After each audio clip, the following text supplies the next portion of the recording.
আসসালামু আলাইকুম। লিজাস কুকিংয়ে সবাইকে স্বাগতম। আমন্ত্রণ জানাচ্ছি আমার নতুন একটি এপিসোড দেখার জন্য। আজকে আমি তৈরি করব গরুর মাংসের কালা ভুনা। আশা করি আমার আজকের রেসিপিটি আপনাদের কাছে ভালো লাগবে। আর ভালো লাগলে আমার চ্যানেলটি সাবস্ক্রাইব করে ফ্রেন্ডস অ্যান্ড ফ্যামিলির সাথে শেয়ার করবেন। আর পাশে থাকা বেল বাটনে ক্লিক করে রাখবেন আমার পরবর্তী ভিডিও নোটিফিকেশন পাওয়ার জন্য। আর ভিডিওটি দেখা শুরু করার আগে অবশ্যই একটি লাইক দিয়ে তারপর দেখা শুরু করবেন। এর জন্য এখানে আমি 1 প্যাকেট কালা ভুনার মশলা নিয়েছি। আর এই প্যাকেটের ভিতরে কীরকম মশলা আছে সেটা আমি দেখিয়ে দিচ্ছি। প্যাকেটটাকে খুলে এর ভিতরে 2 প্যাকেট আছে। আর কোন প্যাকেটে কী আছে আমি সেটাও বলে দিচ্ছি। ছোট প্যাকেটটা হলো রাঁধুনির গুঁড়া, এটা রান্নার শেষে ব্যবহার করতে হবে। আর বড় প্যাকেটটা হচ্ছে আমাদের কালা ভুনার মশলা। এবার চলে যাচ্ছি রান্নার প্রসেসে। এর জন্য একটি প্যান নিয়ে নিয়েছি। আর এই প্যানের মধ্যে আমি দিয়ে দিচ্ছি গরুর মাংস। আর গরুর মাংসগুলো খুব ভালো করে ধুয়ে পানি ঝরিয়ে নিয়েছি। আর মাংসের টুকরোগুলো আমি এরকম সাইজ করে কেটে নিয়েছি, আপনারা চাইলে আরও বড় করেও কেটে নিতে পারেন। আর এখানে আমি 2 কেজি মাংস নিয়েছি, আপনারা চাইলে আরও কম বেশি করে নিতে পারেন। এবার এখানে অ্যাড করে দিচ্ছি সেই মশলা। আমি এখানে পুরো প্যাকেটটাই অ্যাড করে দিচ্ছি। আপনারা যদি 1 কেজি পরিমাণ মাংস নিয়ে থাকেন তাহলে এই মশলা থেকে অর্ধেকটা মশলা দিয়ে দিতে হবে। আমি এখানে পুরোটাই দিয়ে দিলাম। অ্যাড করে দিচ্ছি 1 কাপ পেঁয়াজ কুচি। আর পেঁয়াজটাকে একেবারে কুচি করা কোনো প্রয়োজন নেই, আমি মোটা মোটা করে কেটে নিয়েছি।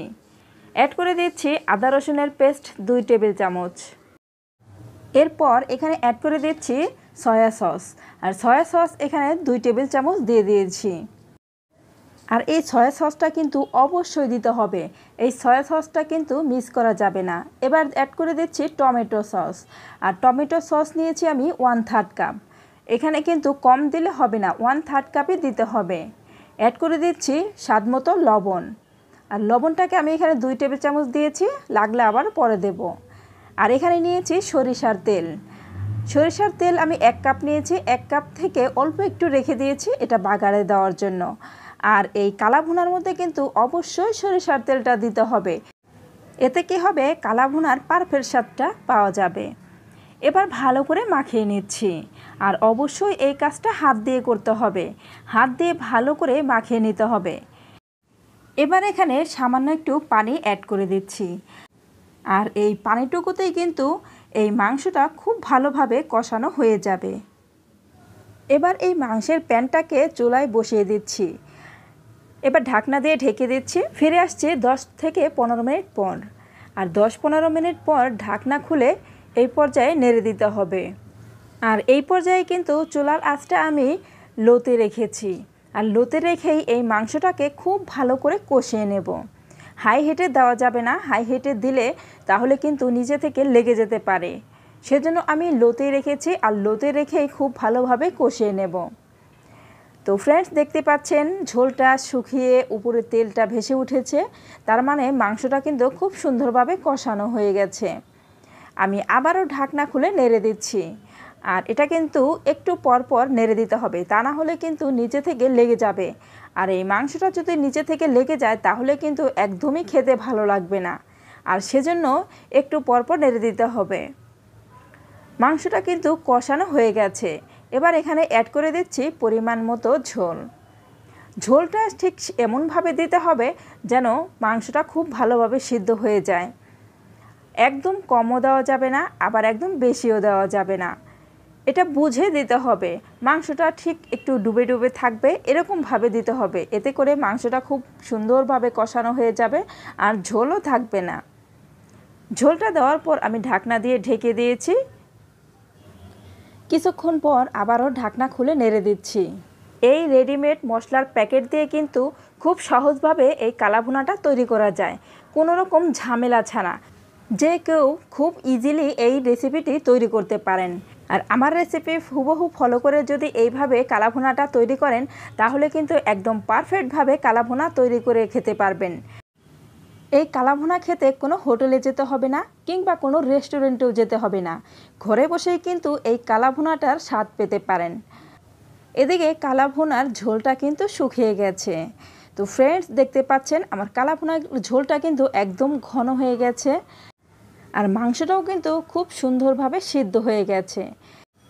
এই কালা ভুনাটা কিন্তু রুটি, পরোটা, ভাত কিংবা পোলাওয়ের সাথে জাস্ট অসাধারণ, একদম জমে যায়।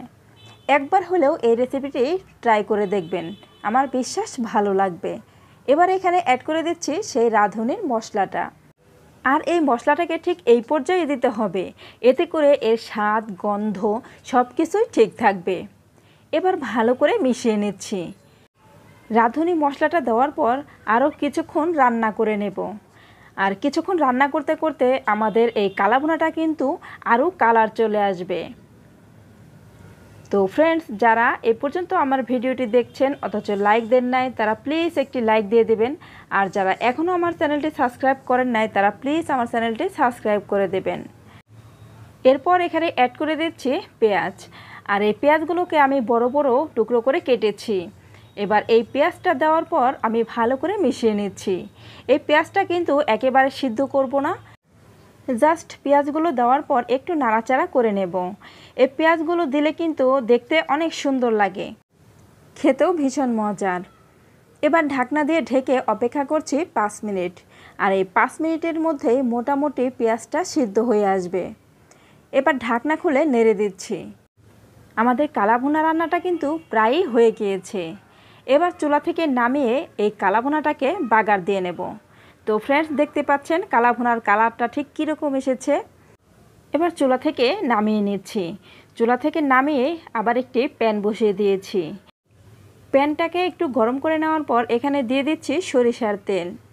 সরিষার তেলটা একটু গরম হয়ে আসলে অ্যাড করে দিচ্ছি পেঁয়াজ কুচি। পেঁয়াজ কুচি দিয়ে একটু নেড়ে নিচ্ছি। একটু নাড়াচাড়া করার পর এখানে অ্যাড করে দিচ্ছি রসুন কুচি।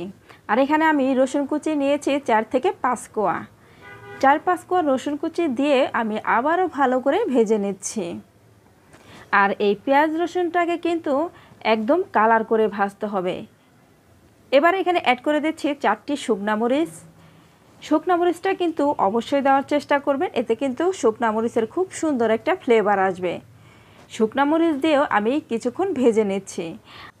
বেশ কিছুক্ষণ ভেজে নেওয়ার পর পেঁয়াজগুলো বেরেস্তার কালার এসেছে। এবার এই তেলের মধ্যে আমরা সেই কালাভুনাটাকে ছেড়ে দিচ্ছি। কালাভুনাটাকে দেওয়ার সঙ্গে সঙ্গে ঢাকনা দিয়ে ঢেকে দিচ্ছি, এতে করে ফ্লেভারটা বের হবে না, বাগারের ফ্লেভারটা মাংসের মধ্যে ঢুকে যাবে। এবার আমি ঢাকনা খুলে নেড়ে দিচ্ছি। একটু ভালো করে নাড়াচাড়া করে নেওয়ার পর আমি সবগুলো মাংসই এখানে অ্যাড করে দিচ্ছি। আর অবশ্যই একটু সাবধানতার সাথে এই কাজটা করতে হবে যেন তেলটা ছিটে না আসে। এবার ভালো করে মিশিয়ে নিচ্ছি। এই পর্যায়ে চুলার আঁচটা লোতে রেখে আমি আরও 10 মিনিট এই কালাভুনাটাকে রান্না করে নিয়েছি। এতে কি হবে, কালাভুনার কালারটা আরও সুন্দরভাবে চলে আসবে আর বাগারের যে ফ্লেভারটা এটাও মাংসের ভিতরে ঢুকে যাবে। তো ফ্রেন্ডস, দেখতে পাচ্ছেন আমার কালাভুনার কালারটা কিন্তু অনেক সুন্দর এসেছে। এবার আমি আবারও ঢাকনা দিয়ে ঢেকে দিচ্ছি 5 মিনিটের জন্য। ফিরে আসছি 5 মিনিট পর। 5 মিনিট পর ঢাকনা খুলে নেড়ে দিচ্ছি। আর এই পর্যায়ে কিন্তু অবশ্যই খেয়াল রাখতে হবে যেন নিচে থেকে পোড়া লেগে না যায়। তো ফ্রেন্ডস, আমার কালাভুনা রান্নাটা কিন্তু একদম পুরোপুরি রেডি। এই পর্যায়ে চুলাটা অফ করে দিয়েছি। এবার নামিয়ে সার্ভ করে নেব। সার্ভ করে নিয়েছি। তো আমার আজকের রেসিপিটি আপনাদের কাছে কেমন লেগেছে অবশ্যই আমাকে কমেন্ট করে জানাবেন। আর যারা একবারও এই কালাভুনা রান্না করে খেয়ে দেখেন নাই, তারা একবার হলেও এভাবে কালাভুনা রান্না করে খেয়ে দেখবেন, ভালো লাগবে। আর যারা একেবারে নতুন রাঁধুনি, আশা করি আমার আজকের রেসিপিটি তাদের কাজে আসবে। আর যারা কালাভুনা রান্না ঝামেলা মনে করেন, আমার আজকের রেসিপিটি তাদের জন্য। আজ এই পর্যন্তই, পরবর্তী পর্বে আবার দেখা হবে। সবাই ভালো থাকবেন, আমার পাশে থাকবেন। আল্লাহ হাফেজ।